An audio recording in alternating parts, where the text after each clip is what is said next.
Buenas noches, mi nombre es Jesús Jiménez. Bienvenido a mi video. Esta es una tarea de informe de prácticas del primer parcial de control de procesos. A continuación voy a cambiar Tenemos la tarea de la práctica 1, que era hacer un control de procesos tanto en el modo de comunicación abierto como cerrado. Entonces, en un control de procesos abiertos tenemos un sistema de entrada, un transductor, un actuador o accionador y una planta, y eso era todo. En cambio, en el control de procesos cerrado tenemos un controlador, tenemos un elemento final de control, el proceso, y luego un transmisor que alimenta acá a nuestro controlador, y esto nos da una variable controlada. En el nivel de automatización elemental bucle cerrado, el modo de operación de mando consiste en la toma de información, procesamiento, toma de decisiones y ejecución sobre procesos de acciones de control. Se corresponde con una estructura clásica de bucle cerrado donde la intervención humana queda excluida, salvo para las tareas de supervisión. Ok, tenemos la actividad de la práctica. Yo la hice sobre una planta, y esta planta requería llenar unos sacos con cierta cantidad. Por ejemplo, para un llenado de sacos de arena o sacos de cemento, sacos de agregados de 25 kilos, tenemos que colocar el saco vacío en una boquilla. El sensor detecta que el saco está puesto ahí y se activa el contactor del motor, y este inicia con el proceso de llenado con un temporizador. Luego que el tiempo está concluido, se desenergiza el contactor hasta que el operador retire el saco y se terminó el ciclo. Iniciaría con el accionamiento por un nuevo saco. Mientras que en un lazo cerrado, bueno, primero terminamos de ver el lazo abierto. Descripción del proceso. En una planta de empaque de cemento se utiliza un tornillo sin fin acoplado a un motor eléctrico que se encarga de llenar sacos con el material. El motor está conectado a un contactor controlado por un temporizador, el cual permite que el tornillo funcione durante un tiempo de procesamiento.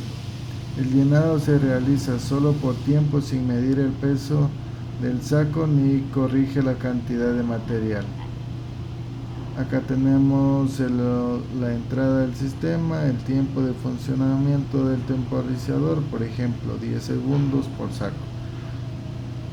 El transductor, el pulsador o botón de inicio del ciclo de llenado. El actuador es el motor eléctrico que acciona el tornillo sin fin. La planta significa el mecanismo de llenado de sacos con cemento. La salida del sistema, la cantidad depositada en el saco. Claro que esta cantidad o el tiempo el operador la ajustaría en función y al pulso de ver cómo se está llenando cada saco. Y acá nos describe qué es lo que haría el operador para llenar los sacos. En la conclusión, en este sistema de lazo abierto, ya que la salida o el peso del saco no se mide ni se compara con la entrada, el tiempo de llenado, el sistema, aunque siempre igual, sin importar el resultado fue correcto o no. O sea, nuestro equipo va a funcionar por cierto tiempo y según cómo determine el operador de la planta.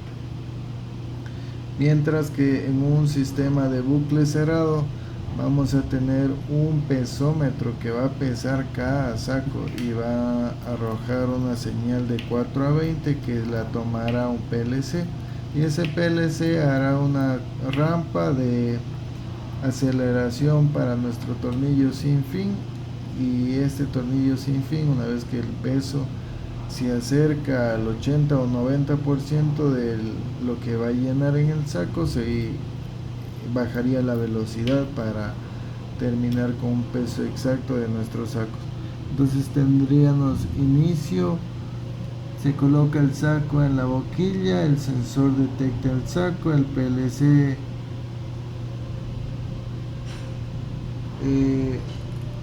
se comunica con la balanza, el PLC inicia el ciclo, arranca el tornillo de velocidad rápida, la balanza o el PLC lee el peso con una señal de 4 a 20, si el peso siempre se comunica con el PLC, cambia la velocidad lenta una vez que se alcance el 80-90%, el peso lee de 4 a 20, el peso envía el set point final o una alarma final para el tornillo, el saco se retira del elemento de llenado,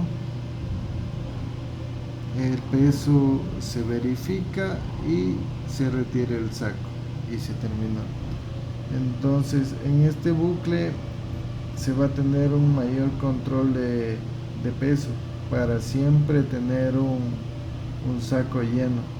Dice, en una versión automatizada del mismo sistema se instaló una balanza electrónica debajo del saco, el cual enviará una señal de 4 a 20 proporcional al peso hacia el PLC o controlador lógico programable. El PLC controla el motor del tornillo sin fin y detiene el llenado cuando el peso alcanza el valor programado, por ejemplo 50 kilogramos, 25 kilogramos o lo que le hayamos programado. De esta forma el sistema se autorregula y garantiza que los sacos tengan el mismo peso. Acá tenemos nuestros elementos para que funcione nuestro sistema.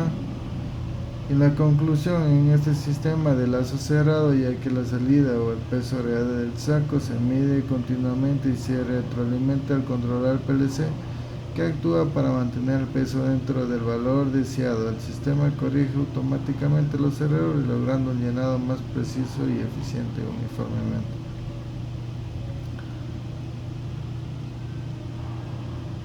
Ok, en nuestro cuestionario dice que comparemos el lazo de control abierto y el de cerrado y describa dos diferencias entre los sistemas.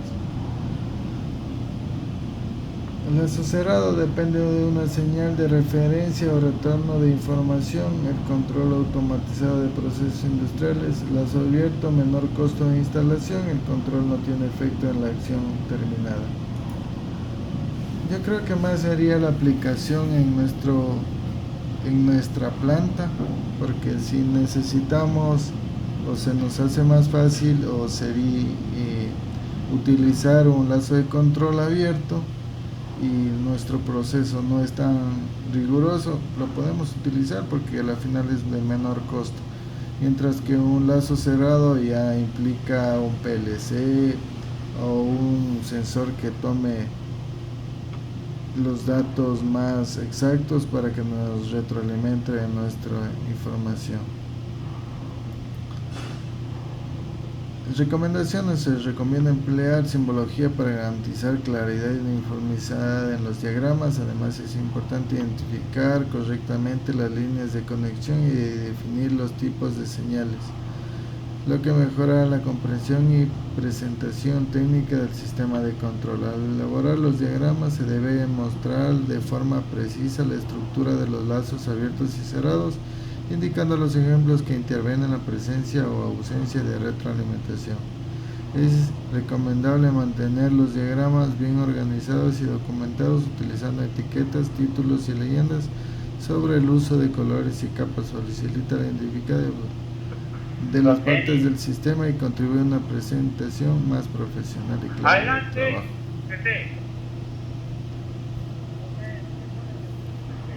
Las referencias Y eso sería todo con la práctica número 1.